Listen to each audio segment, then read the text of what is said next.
So earlier on today, we tested that $25,000 and the 200-week moving average again. You can see this time it was quite a vicious test. We went up to 25,251 and then we got rejected again. But the rejection was also quite vicious. We went all the way down to 24,502. Now, the big question for me is whether these rejections are healthy. Is it like Bitcoin is chipping away at this big wall over here and eventually it's going to break through? Or is it that Bitcoin keeps being rejected? Is that a bad sign? That's what we're going to be talking about today. We're also going to be talking about our China narrative. There's also an AI narrative. And then I'm going to show you the best layer ones when it comes to value. And I'm going to show you the worst layer ones when it comes to value. So on a day where the market's not really moving, we've got huge alpha for you guys. So let's go.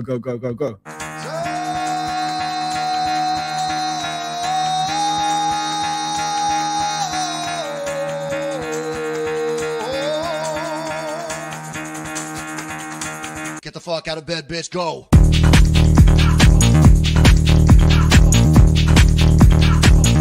Get up, and they got go.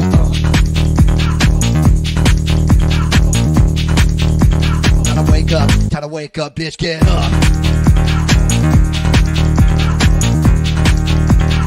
Get up. Get up.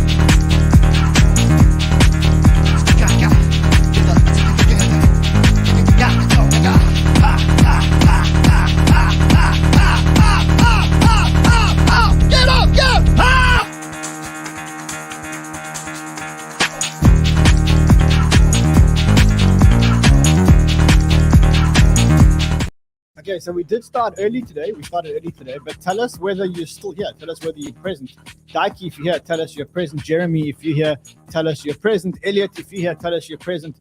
Fred Blogs, I see you here, so just tell us you're present. We've got a big show today. I need you guys to help me though, because we started early today. Not many people know that we're here. So what I need you guys to do is I need you guys to smash that like button and let everybody know that we're actually here. And if you're not subscribed to our channel, well, guess what? Yesterday, we picked up another 1,000 subscribers. Which brings us to 400 and what are we on now? So 606,000 subscribers. We are by far now the fastest growing major crypto channel out there. That's because we bring you the highest alpha per minute shows. Anyway, today's going to be no different. Very high, very fast show, very high alpha per minute show. That's what I promise you. What you guys are going to do, just subscribe to the channel, like this content, and then comment. Tell me if you guys are bullish or bearish in the comments today, because we did get rejected again. We did get rejected from that 25,000 level. And every time we do get rejected, well, some people say that that's confirmation that we can't get through this 25,000 level. Other people, what they're saying is, well, that's just normal because it's such a big resistance. It's a 200-week moving average. You can see that, Bitcoin, it's the biggest test that Bitcoin's had to face. And we didn't think that this test was going to be a quick test. So that's what we're going to be talking about today. And I thought I'd get Gareth Soloway to come and join us and tell us what he thinks of this $25,000 level. Gareth, welcome back, buddy. Hey, great to be back, Rand. Thanks for having me. Gareth, I want to play you something from the last time you were here, if you'll allow me. Okay, so let's test this and just hope that it works. That we're still in a bear market in crypto until we see something else. So again, 25K would be a very pivotal level. That's where I've said I would start shorting Bitcoin if it gets up there. With my members, I have a long on Bitcoin we're still holding. That would be where I would exit that and flip it into a short. When would you? That's what you said last time you were here. You said when Bitcoin gets to 25,000, you would flip your long into a short. Bitcoin has tested that 25,000 level multiple times. Are you a man of your word? Are you a man of your word? Are you going to flip your long into shorts, or are you going to keep on riding this beautiful, juicy bull market? So the answer is yes. I'm going to end up doing that. I haven't done it yet. I keep on thinking it's going to get up to about 25.3 to 25.5, and so I haven't been able to get filled on the exit yet. But the answer is yes. And I've also been alerting members to unload and start shorting different things. We shorted some Avalanche over the weekend. We started kind of dipping our toes into the water on other cryptocurrencies out there as well on the short side. So the key is this, is like, listen, could we break through? And you're right, by the way, you were saying, when we're hitting 25,000, are we chipping away at that? And the answer is yes. but it's also right to say that you still have a wall in front of you, which is 25 that we haven't broken yet. So the question is, which one does it turn out to be? Does it turn out to be the breakout where we can get to 30,000, which is the next major level, or does it stall here and it's unable to break through this epic 25,000 level? So you said you'd short at 25.2 or 25.3, whatever that level is. What would invalidate that for you? Because I mean, if I understand correctly, you're gonna, as soon as it's 25.2 or 25.3, you're gonna hit your orders, you're gonna hit your shorts.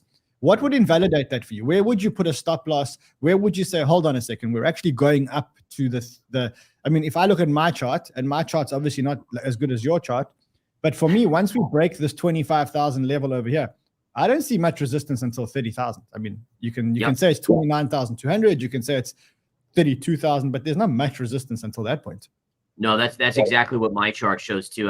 You guys, I don't know. Yeah, there we go. So that's exactly the line I have. And what you can see here is that when we were in the bull market of 2021, it was the pivot low here, all this choppy kind of mid bull market lows. And then here's where we kind of went sideways and broke down. So if we did break through 25,000 and I do get filled on my short and I exit my long, then that's exactly what I'm going to be looking for. If we get above 30,000, then I actually would have to probably switch my narrative if we stay above 30,000, that the low is finally in on Bitcoin in this cycle. So again, right now, I'm not a believer that the low is in just yet, but if we got above and stayed, and this is the key, it can't just be one day where it pops above. You need to see it establish itself above 30,000. If it does that, then I think you have to start talking about that we are in the midst of a new bullish market.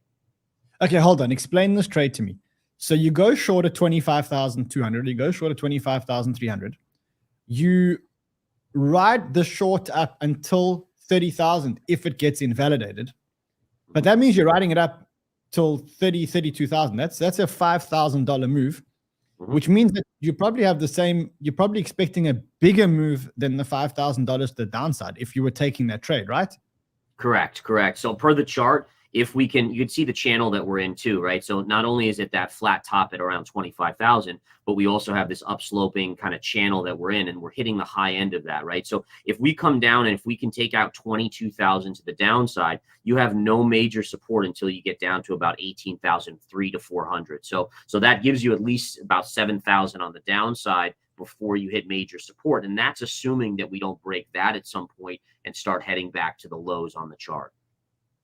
Okay, how do you see the S&P? Because in the last time we spoke, there was a very, very, very small chance of a 50 basis point rate hike in March. It was less than 1%.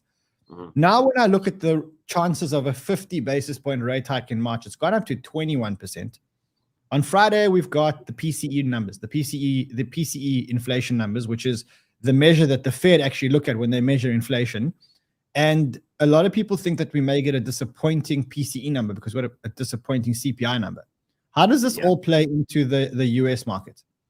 Yeah, so with the US markets, the markets are on very shaky ground. We've been seeing those interest rates creep up. The 10 years started to move up. That's pushing markets down. The S&P has been kind of falling. We're setting up for another big down day today, at least at the start. So again, what I would look for is number one is psychologically the market's preparing for a bad number. When people prepare for something bad, it usually means that even if the number comes in bad, everyone's already ready for it, right? So it gives the possibility that it can be better than expected and create a little bit of a rally. Having said that, the mid to long term on this market on the S&P is still unbelievably negative. And again, if you look at the weekly, the monthly charts, we're still in a nasty bear market. And I do think that we do see recession by second half of 2023.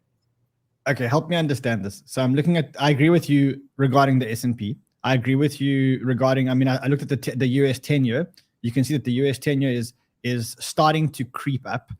Thing is, I also looked at the European markets. So I looked at the FTSE and I looked at the Copenhagen Exchange. Just take me to the FTSE. Just humor me for a second. Okay. So the FTSE 100 is probably a good one to look at.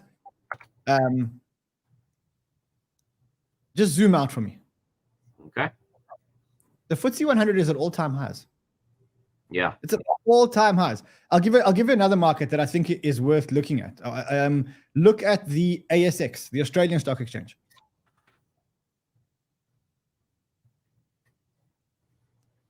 No, that's ASX Limited, but there is the ASX. I think it's the ASX 2 or whatever. So 200 cash.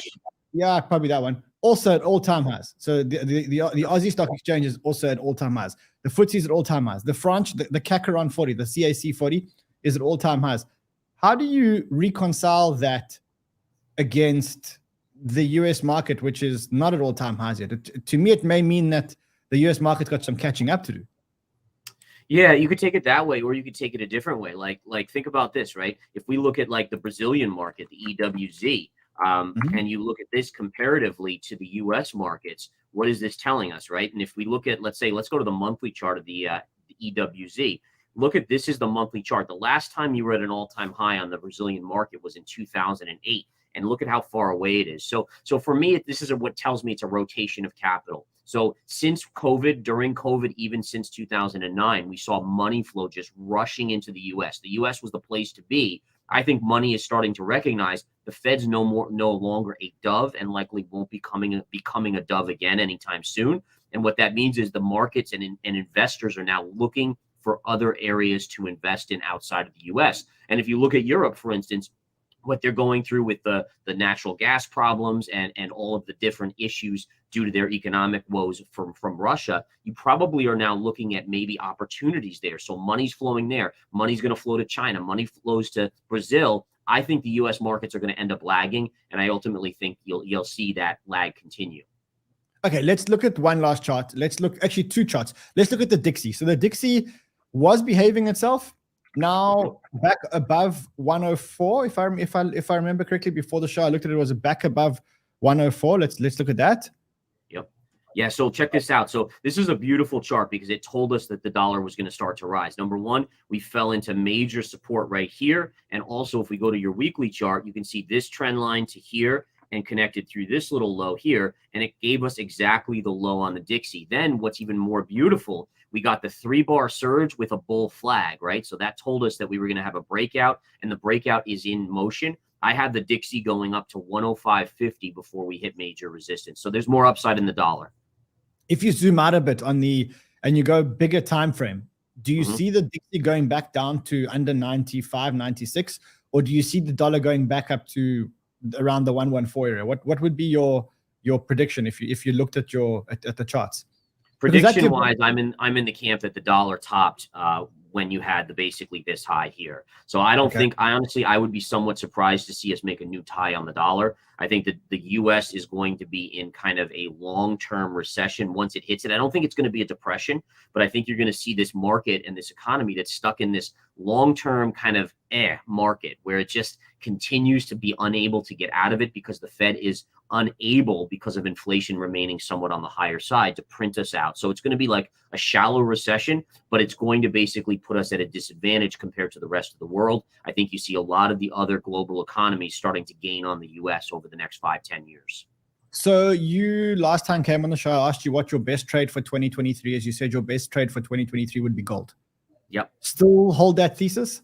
I do. Well, and remember, that's compared to the S&P as well as to Bitcoin. So we're not talking about like small caps or whatever like that. It's strictly between those assets. I think gold is the place to be for two reasons. Number one, I do think it'll outperform percentage wise, but also for safety, right? So at any one point, we have to see what the regulation is in crypto. We don't know what that's going to be. We've heard all these crazy things like Kraken getting sued and having to settle with the SEC and all this stuff. We don't know there. That's risky for me. The stock market, to me, if we're going to see a recession in the second half, that's going to be very, very bearish. Remember, when the Fed tends to stop hiking, historically, it actually is this trigger for a bigger market sell-off. And what that usually tells us is that the economy is getting really bad. That's why we're seeing the sell-off. So I still think gold's the place to be. Let's make sure we check in on a monthly or weekly basis to see if I'm correct. You know we will. Gareth, listen, I know you need to go and do your things. By the way, Gareth has an amazing channel. There's a link below. Just go and follow Gareth's channel. He was live before we went live. So yeah, there was a great stream apparently. I wasn't listening because I was prepping for our show, but my analyst said it was a great stream. So if you're not following Gareth's channel, there is a link below, James. The link's there. Go, click. Gareth, sending you much love, my friend. Much love to you too, Rand. Thank you so much, buddy. We got to have our weekly dose of Gareth. I mean, every now and then we've got to check in with the guy, see what his thesis is. Anyway, let's move on to the news of the day. And for those of you who've just joined us, yes, we did start early because Gareth came on the show. So welcome. If you're here, like, subscribe to the channel, because that's going to guarantee a bull run. That's going to be a guarantee a bull run. All right, let's look at where we were. So we did start the day earlier today, challenging this 25,200 week moving average. Here was when Putin started talking. So Putin had a talk today. He addressed the Russians and pretty much nothing. He said nothing new there. He just said, the West is responsible for this war and we're not going to stop this war. And, the West are bad people and, the Russian propaganda machine. And that did spook the market slightly. And we went back down to 24,500. Now we're hovering at about 24,632. I didn't think that we would smash this 200-week moving average first time around. I think it's going to be a couple of times before we actually get it. What you have to appreciate is that every time that we try and smash that 200-week moving average, those people that are saying that it's a bull trap actually get more and more invalidated. And what you can see is if you look at your timeline, the people that used to call for a 10 or 12 or $14,000 Bitcoin, they're not there anymore. There's no one talking about the fact that Bitcoin may make lows, except I think maybe one. I think maybe Kappa is still talking about Bitcoin making lows. But otherwise, there's no more talk of the lows.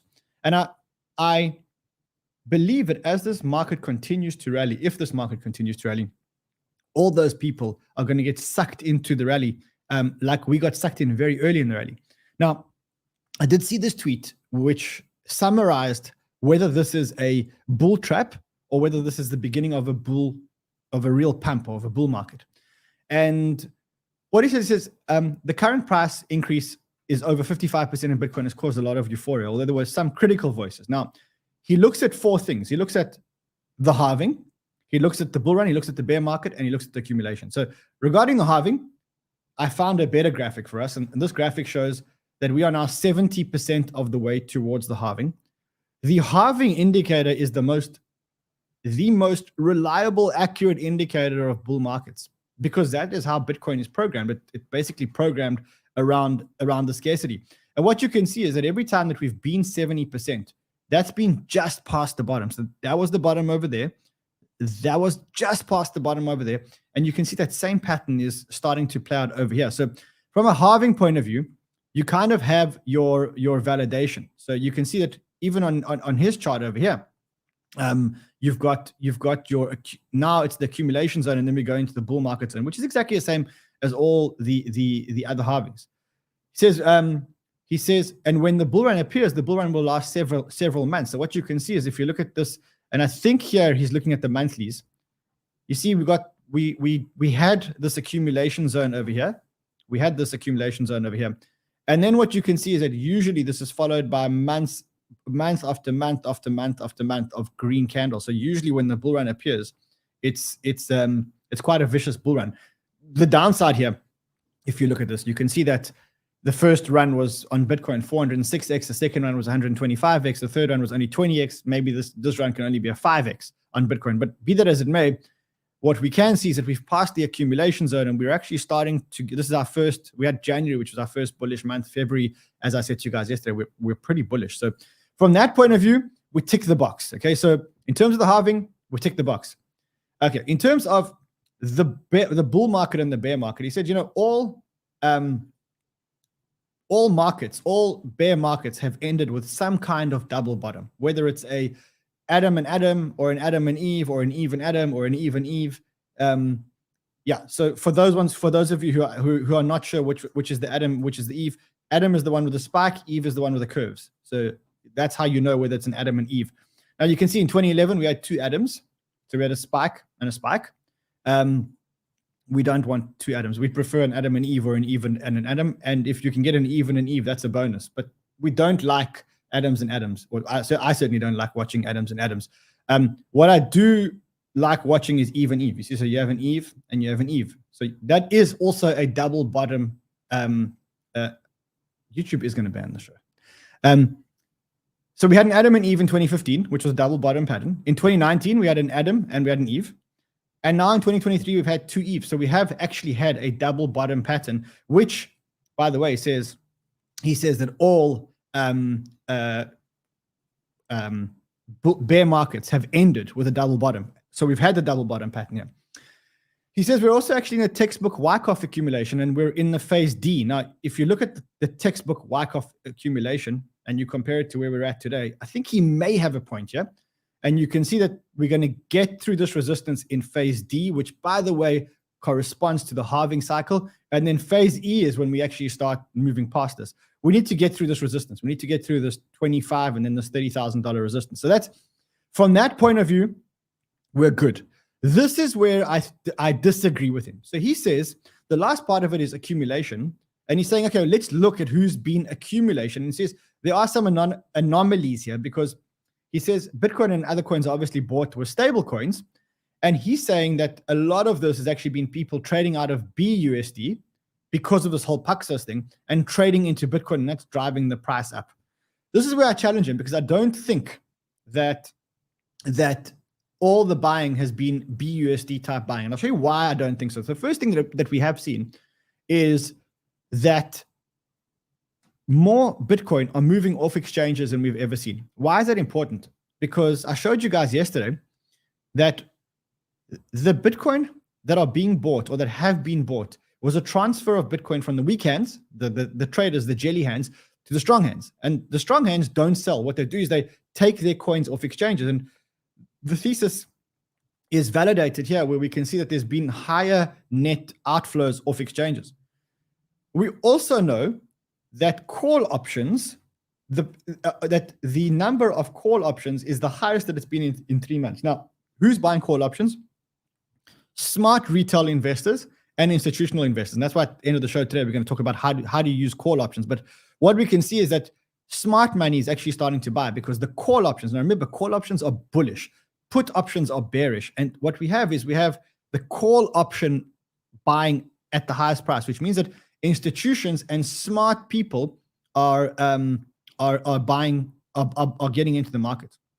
So that is how I see this debate between whether this is a bull run or whether this is a bear market, a bull trap or a bull run. So that's how I see the difference. Now, when the price of Bitcoin actually comes down, and it will come down, and if we go back down to 23,500 or even 23,000, don't then jump out and say, oh, well, you were bullish. But that's not how it works. That's not how it works. We're not going to go up in a straight line. You can see that in all the previous cycles, we haven't gone up in a straight line. It's always been up, down, up, down, up, down. Let me just find you a chart of one of the other ones, one of the other recoveries. But you can see it's not a straight line up. There's also down months. You see, so it's not going to be a straight line up. You can expect some turbulence on the way. I think, though, that a lot of people are getting it wrong. And I think that the biggest problem that the people that are getting it wrong are making, the biggest problem that they're facing, is that they're looking at the wrong market. Okay, so the reason why I say that is because if you think of Twitter, and Twitter is arguably where you get most of your crypto news, and if it's not Twitter, it's YouTubers. And if you're getting it from YouTubers or from press outlets, typically you're getting your news from Western press outlets, right? So like, you know, we follow Western Twitter, but we also follow Chinese Twitter. But most people only follow Western Twitter because, specifically Americans, you know, they follow stuff in the US because to them, you know, the US is the be all and end all. Problem is, I think that if you're focusing now on the US market, I think that's where your bias is. I think that is where you're making the big mistake. And I'll show you a few examples of people that are making mistakes. And then I'm going to show you the main reason why crypto is running because of this mistake. Okay, so I'm going to show you, because of this mistake, I'm going to show you why a lot of people are missing this bull market specifically in crypto. And I want to show you why. So I tweeted this. I said, this is the next bull run. 𝗦𝗵𝗲, who's a very respectable account, said, is this an independent crypto bull market or is this all markets? If the former, then you're studying a massive decoupling. Is that correct? And I said to him, 𝗦𝗵𝗲, it's her, him. No, this is 𝗦𝗵𝗲 is a him. I said, you're watching Western markets. This is actually not driven by Western markets. It's driven by Asia. And that is a a very important point, and I want to show you why it's such an important point. Remember that we are watching US markets and that all this tightening is in the US markets, and the US markets are the ones that have been going down and have been struggling. But at the same time, you've had global markets hitting all-time highs. So, I mean, this is just some examples. This is the Copenhagen Exchange, all-time high. France, all-time high. Australia's ASX, all-time high. London's FTSE, all-time high. The US is not an all-time high, granted. So let's look at the, I don't know, let's look at the SPX or the US tech. You can see that the US markets aren't at all-time highs at all. In fact, they are very, very, very far below their all-time highs. The NASDAQ is about 25% below its all-time high.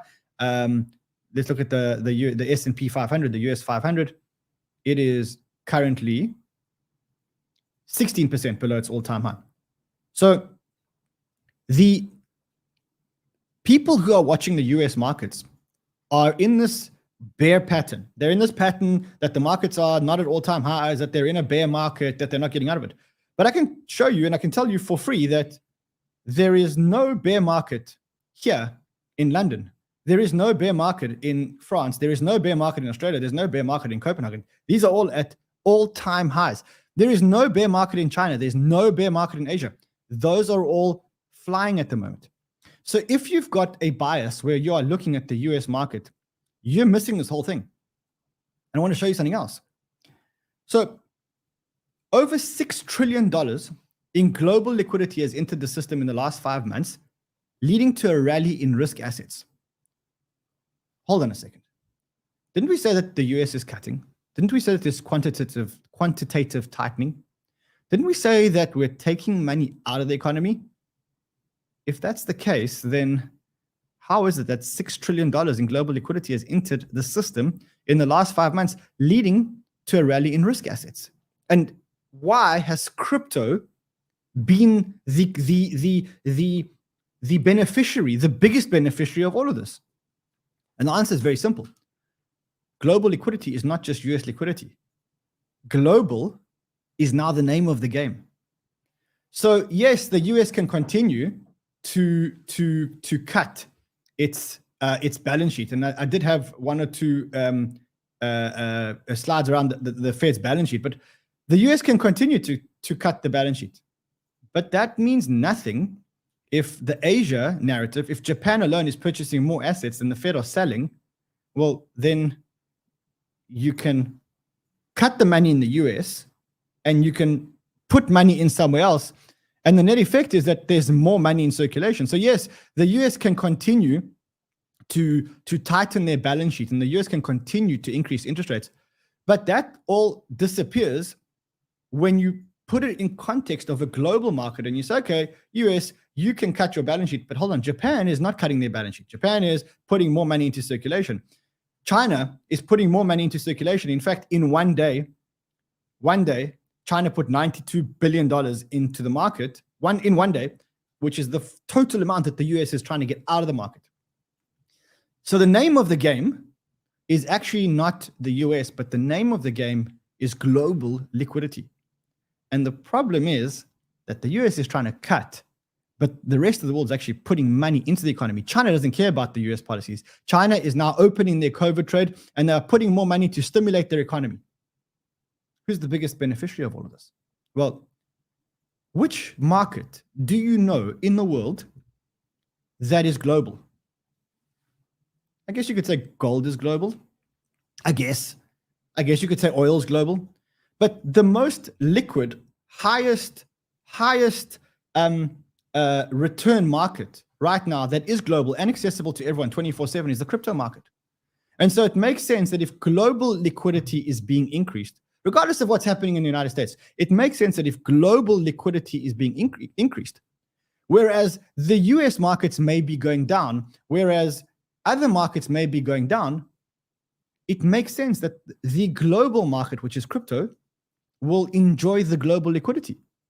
And that's exactly what's going on now. And that is why crypto is the biggest beneficiary here. Because the name of the game, as this account over here says, it says global liquidity, not just US liquidity is the name of the game now. Global liquidity. And that's why you got to worry, you got to be careful around which accounts you follow.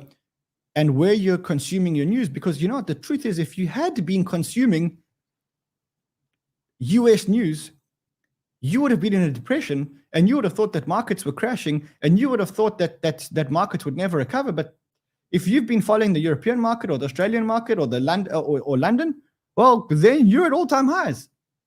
You're at all-time highs because there's much more global liquidity now. That's the name of the game, global liquidity. And when there's global liquidity is the name of the game, the beneficiary is a global asset class. There's not many global asset classes. And that's why I think crypto's having a run, despite what's happening in the US, despite this market that we keep being fixated on, because 35% of you are 35% of you are in the US. 35% of our viewers, our listeners are in the US. We watch the US markets. You see, just me talking has pumped the market by to Bitcoin 24,750. I'll try and keep the show going for as long as possible to try and pump this price as high as I can. But I think it's super important. It's our responsibility to bring you a global view. That's why we've been talking to you about China. That's why we broke the China narrative for you on the 7th of January. On the 7th of January, we told you that you should be following Asia. Remember, we looked at all the upbit pumps, and I said to you, you've got to be watching the upbit pumps. It's like the best. Here we go. I'll show you how easy it is. Today, if you want to know what's going to go up, you go to upbit, you sort by volume, which is what we did, and you will see that NEO should have run up. And then you go to the bubbles and you say, okay, let's see which tokens are moving. Let's go see what NEO was up a bit. It was up much higher today. It has come down, but you can see that is the upbit Asian pump. And that we're going to talk about the upbit Asian pump in just a second, because I think what we need to do quickly is just for the 35% of you that are fixated with the United States, let's just give you a quick update about the United States. Just so you can't accuse us of saying, look, we're neglecting you. Let's quickly just look at the United States. Okay, so there are a couple of things happening this week in the United States. Granted, there's a lot of stuff happening. Today, we have Coinbase results coming out after the bell. Let's see what Coinbase did. That is an indicator for what crypto did. I think Coinbase results will be very good. Let's see what happens. Tomorrow, we have the Fed meeting minutes. Now, remember, these are the minutes for the meeting that happened like a month ago, or 2 weeks ago. I think when the Fed meeting minutes come out, we will see that some Fed members actually wanted a 50 basis point rate hike, and that there was a case for a 50 basis point rate hike. And that may spook the market slightly. So be wary of that. Then we have the US GDP data on Thursday. If we get good GDP data on Thursday, it strengthens the case for an interest rate cut. We want these numbers to be going down. Then Friday is the big day. Friday is where we get the PCE inflation data. Remember, the last PCE inflation data, PCE is the measure of inflation that the Fed look for. And last time it was at 5%. So a lot of people are expecting a surprise there. Now, what we are seeing now is that there's a 21% chance of a 50 basis point rate hike. Friday will decide whether this goes higher or lower. If the PCE data is good, in other words, inflation is coming down, this goes back up to closer to 100%. If not, then it becomes closer to 50-50, and then the markets are going to respond badly. So we will be holding your hand right through that. We'll be holding your hand right through that. Things are moving really, really quickly now, really quickly. Futures show 21% chance of a 50 basis point rate hike in March. 2 weeks ago, there was a 1% chance. Futures also now show a very small chance of the Fed rate rising to 6% this year. So you can see that the last jobless numbers and the last inflation numbers weren't very good. They weren't very good. Cool. Listen, if you're still here, just say present. I want to see if you're here. Joel Soloway, if you're here, just say present. 𝗬𝗵𝗲𝗆, if you're here, say present. MMC John, say present. If you want to hear more about the Asia pump, I've got a whole lot of Asia pumps here. And then I've got like a table which shows you the best layer ones out there. And let me tell you that the best layer one will shock you will fall off your chair when you hear about the best layer one, because it's not who you think. In fact, let me know in the comments, who do you think is the cheapest layer one today? The cheapest, the most value for layer one. I want to show that to you. I'm going to show it to you at the end of the show. Cool. Let's quickly go to a couple of other things before we get there, before we talk about Asia and China.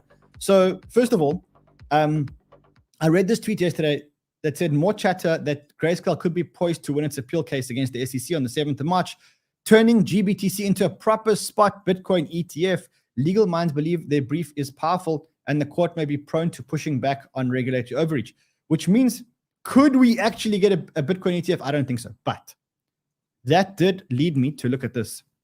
And what I saw is that the SEC has lost 4 out of its last 5 cases in the Supreme Court. So those people that actually have the courage to fight the SEC in the Supreme Court, courage and money and community and everything else, well, they could actually beat the SEC. And so it's important that more projects actually challenge the SEC. Now, in crypto, we've got 2 challenges currently on the SEC. We've got one, which is the Ripple XRP case against the SEC. And then the next one that we've got is this grayscale GBTC against the SEC. March 7th is coming up pretty soon. So we've got to watch that. We've got to watch that. One other thing that I did see, which is not as positive, says that even after failing to prevent a financial crisis, a dot-com crash, FTX, SPF, what you can see is that the SEC's budget just keeps going up and up and up and up and up. So it's almost like the more they fail, the more their budget goes up. But also remember, the more they levying fines on people, and they keep those fines to enforce the law and protect investors. So keep fighting the SEC, keep fighting the good fight. All right, let's look at China. Let's look at China. And I think this narrative is now out in full force. We started talking about this narrative on the 7th of January. We showed you guys how to look for the volumes on ByBit. We showed you guys who the winning exchanges are going to be. But now everyone's jumping on the bandwagon. It's become like ridiculous. Everywhere you look, my whole timeline is in Mandarin. People are going for Mandarin lessons all of a sudden. It's crazy. You want to see how crazy it is? I want to show you something really, really crazy. Okay, so yesterday, I published a tweet. And in the tweet yesterday, I said, the China-Asia narrative is real. Here's the list of the highest alpha accounts I'm following, right? What did I do? I snuck my name into that list. I snuck my name as number 4 on that list. And I gained 1,000 followers. I gained 1,000 followers by putting my own name, which I don't provide Chinese alpha. I do, but on the show. And I got 1,000 followers. That just shows you how there's an insatiable demand by the West to try and get in on this China narrative. And now you're seeing everyone jumping on this China narrative. One guy says, now I know why it's called the Shanghai upgrade, which I think is very cool. That's really funny. This guy's got a good sense of humor. Comical Crypto got a good sense of humor. You should follow him if you want to. He's got 234 followers. He needs to have more followers. Now, 𝗥𝗍𝗄𝘃 also jumped on the bandwagon. It says, first, BlackRock came for your coins. By the way, BlackRock's never come for your coins because they can't buy physical Bitcoin. They can only buy futures. Then the Saudis started max bidding, and now China is coming to get all your Bitcoin. You see everyone jumping on this China narrative. By the way, this tweet's false. It's not true. It's not true. It's not true. But if you've been here for a while, you do know the strength of a China pump. There's nothing in the world that is crazier than a China pump. And you only really know that if you were here in 2017. If you were here in 2017, you would know the strength of a China pump. And I managed to find you one chart of one crazy China pump. This is a token called 𝗏𝗏. 𝗏𝗏 was touted as the Chinese Ethereum back in 2017, okay? End of 2016, beginning of 2017.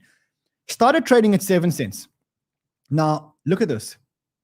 In less than a year, I mean, I can't even read that return. What is it? It's 264,526% return in a year. When China pump, my friends, they pump. And you can see that there's no real dips, just get bought. When China pumps, they pump. I'll show you another Chinese pump, which will blow your minds. I'll show you another one, which I remember very, very, very well. In 2017, Bitcoin Cash was forked out of Bitcoin. And the Chinese started max bidding Bitcoin Cash. And you can see what happened. In the span of, from the 10th of August to the 26th of December, they 10x'd what was then supposed to be a Bitcoin competitor or whatever else. There is nothing more powerful than the China pump because that's just the way it is.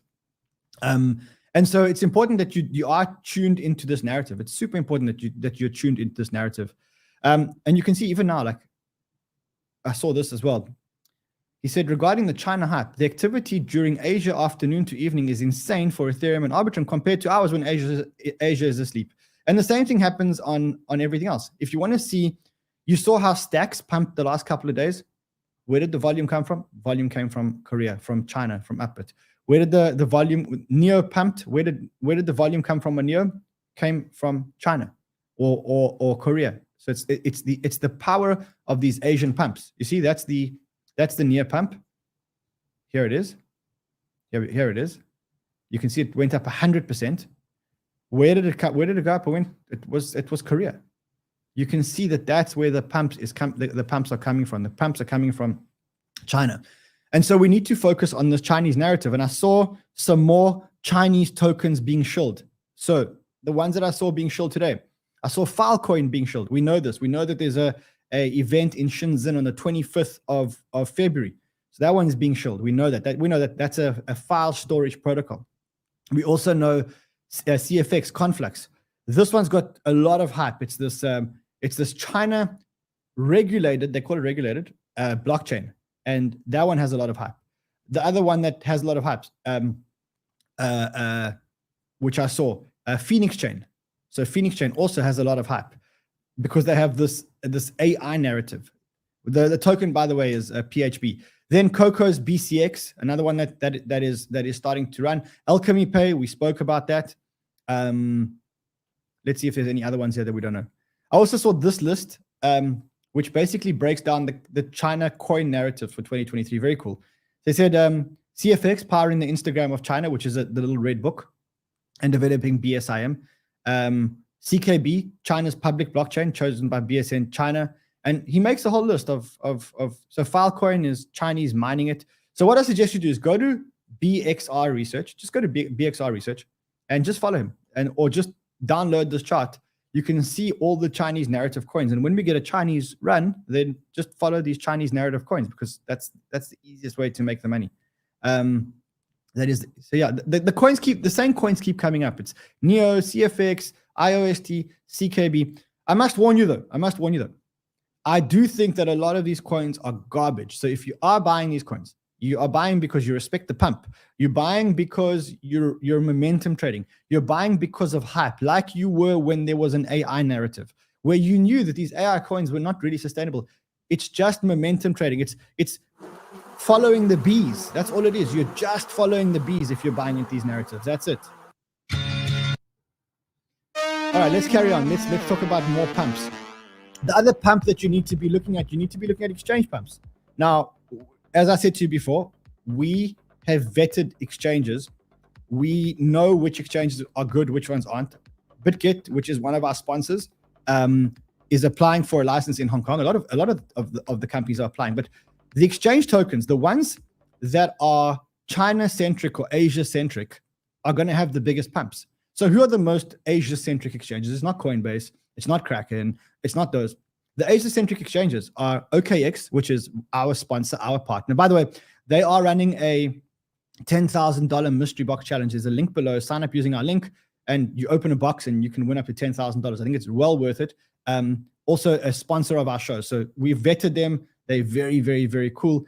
Bitget, which is our other partner exchange, also they have a token. They are doing it. I'm telling you this because if you look at the exchange tokens that service China, so let me just show you these again. Okay, I see we're still over 24,700. So let's look at OKX. So OKX, very, very, very, oh man, okay, we can look at it here. OKX, very, very, very,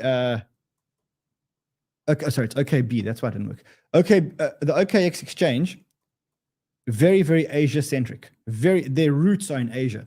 So what has happened to them in the last couple of days? You can see we had a huge pump. You can see there's the pumps from $38 to $51. These are my three exchanges: ByBit, Bitget, and OKX. Those are the exchanges that I trade on. I hardly trade on any other exchanges anymore. I don't even use my Binance account anymore, unless I'm buying spot that's got 0 fees. But then again, so is ByBit and so have all the other ones. So I don't know. Bitget token price also flying. So again, when this Asia narrative runs, you can buy the tokens. If you're buying the tokens, you're momentum trading. Probably a safer bet for me is to buy the exchanges, because you kind of know that, even if the tokens go up or go down, the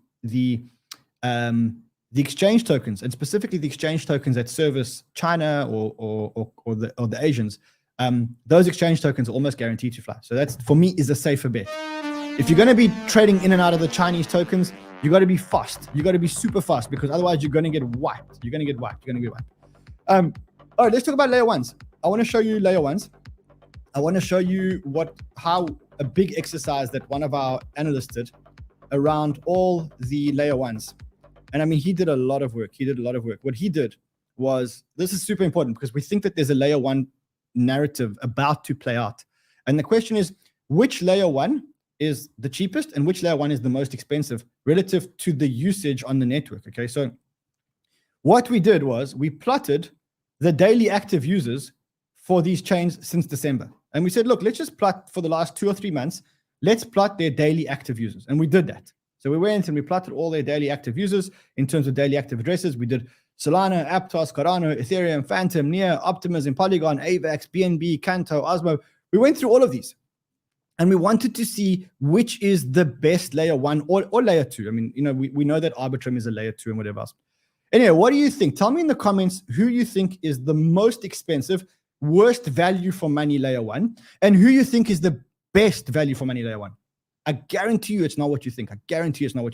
So before I reveal the results to you, you guys tell me in the comments. Before I reveal the results to you, I'm just want to show you a few other things. I just want to give you guys to tell me in the comments. We'll see if you guys are right or wrong. I'll give you a hint. Arbitrum has now flipped Ethereum and has flipped BSC in terms of daily transactions, in terms of number of transactions. So the Ethereum mainnet versus the Arbitrum mainnet, you can see that it's just about to flip. Arbitrum is doing more transactions than Ethereum is doing, or almost doing more transactions than Ethereum is doing, which is huge. It's huge. The Arbitrum launch will be absolutely huge. I think it's going to bring huge money into crypto. When Arbitrum launched the token, we're going to get a huge airdrop of Arbitrum. And what's going to happen when that happens is that you're going to get this airdrop like we got with 𝗏𝗏, and I think it's going to be much bigger than the 𝗏𝗏 airdrop, leagues bigger than the 𝗏𝗏 airdrop. And then what's going to happen is that that's going to be like a stimulus into the crypto market because people that get the Arbitrum airdrop are going to sell their Arbitrum and put their money into other things. So we don't know when the Arbitrum airdrop is going to be, but that's going to be one of the most powerful airdrops. One of the most powerful catalysts is going to be the stimulus money that comes from the Arbitrum airdrop. People don't see that every time we have an airdrop, you're just giving free money to crypto degens who then are going to cash it out and they're going to buy the narrative that they want. All right, so I see a lot of people saying Cardano is the worst, 𝗦𝗵𝗲𝗃, 𝗕𝗵𝗲 is the cheapest, maybe. Oh, well, let's go look at the numbers. In fact, I didn't see 𝗕𝗵𝗲 here. Oh, we should have put 𝗕𝗵𝗲 here. Oh, there it is. There is 𝗕𝗵𝗲 here. Okay, so here is how they ranked. In fact, let me actually make this a little bit more exciting for us. So I'm going to do this. Hold on. Let me just quickly. I'm just signing in so I can have edit rights, so I can hide the results from the degens. By the way, you guys are the degens, just so you know. Okay, I can't edit this, so I can't make it exciting, unfortunately. All right, so the most expensive layer one is 𝗵𝗲𝗃. Why? Because from the 21st of December to the 21st of February, they only had 14,894 active addresses. Their fully diluted market cap right now is $14 billion, which means their fully diluted value divided by their daily active users is $1 million per daily active user. So they are the most overvalued layer one. Then it's Ethereum. Then it's 𝗦𝗵𝗲𝗃. Then it's Cardano. Then it's Optimism. Then it's Canto. Then it's BNB. Then Flow. Then Osmosis. Then 𝗕𝗵𝗲 protocol is one of the cheapest, then Solana, then Phantom. So right now, the best value for money, if you want to work on this metric, specifically, and you want to say, look at the active addresses over a 2-month period, okay? A 2-month period, then, and you want to divide that by the market cap, then Phantom is the best value for money, followed by Sol, followed by 𝗕𝗵𝗲, followed by Polygon, followed by Osmosis, and so the list goes on until eventually you get up to 𝗵𝗲𝗃, which is, as I've said, the worst layer one in terms of value for money. But this isn't everything, because remember, some of these chains are new and they're still getting uptake. But right now, that's why I'm short 𝗵𝗲𝗃, because I just think that this is kind of where it is. But this is what, I mean, if you look at it from a fundamentals point of view and you look at this as the metric, well, then this is the right one. All right. What else is there? There are a few other things that I wanted to show you. Okay, so regarding the ByBit and Bitget watch giveaway, we've hit a bit of a roadblock, and the roadblock is we told you guys that the winners are the ones you'd have to do a trade, and every trade would be a entry into the Rolex competition. So when we said that we'd give it away to somebody because they commented in the chat, a lot of people wrote to us and said, you know, that's not fair because I've been doing a lot of trades, and it's not fair because you said the more trades I do, the more chances I have. So unfortunately, we did say that. So we have to stick to our word, which means that from tomorrow, we're going to get the trades again, and we're going to draw the Rolex based on the trades, and that's going to be how we do it. I do also want to thank. I mean, look, we've got to be people of our word. We can't tell you we're going to do one thing and do something else, and that's why we're going to stick to our word. We said that we're going to choose people based on the entries. You guys said we're going to do it, so we're going to do it. If you haven't got an account, sign up an account below. There is a link below. From tomorrow, we're going to start giving away the Rolexes. There are 3 Rolexes to be given away, and they have to be given away by, sorry, there's 2 left, and they have to be given away by the end of Feb. So you do still have a chance. You do still have a chance. Just do it. Put in one trade, and then we can do it. Let's quickly look at the markets, and then I wanted to talk to you about one of our sponsors. So quick look at the markets. Bitcoin just under 24,700, 24,680. Let's look at the bubbles. Let's look at the bubbles in the last hour. Anchor 50% up. I think there's a Microsoft partnership. I've been waiting for an announcement on the Microsoft partnership. Banter Research Group. If there is an Anchor Microsoft partnership, which I've been waiting for, yes, there is. You see, I should have told you about this. This was rumored, and I didn't know if it was true or not. And now, while we were live on the show, you see it came out. It said that Microsoft and Anchor partnered to offer blockchain node infrastructure services. I've been waiting for this announcement. I've been waiting to see if this announcement is true. It's true. I wonder if it's true. NASDAQ, everything's down 1%. I see, okay. Crypto's not down. Crypto's not down. Damn, there was an Anchor partnership with Microsoft. That's what happened. That's what happened. Okay. Let's look at, lastly, I do want to show you one of our sponsors. We have spoken about them before, but it's important that we talk about them again. The sponsor is TAP. For us, this is one of the coolest sponsors, and I'll tell you why. Because not only they provide on-ramps and off-ramps in multiple countries, but they are a regulated company, and they are insured with BitGo to $250 million. So I think that if you are looking for a place to on-ramp and off-ramp, specifically if you're in Europe, this is a great legal regulated solution. They also have this the first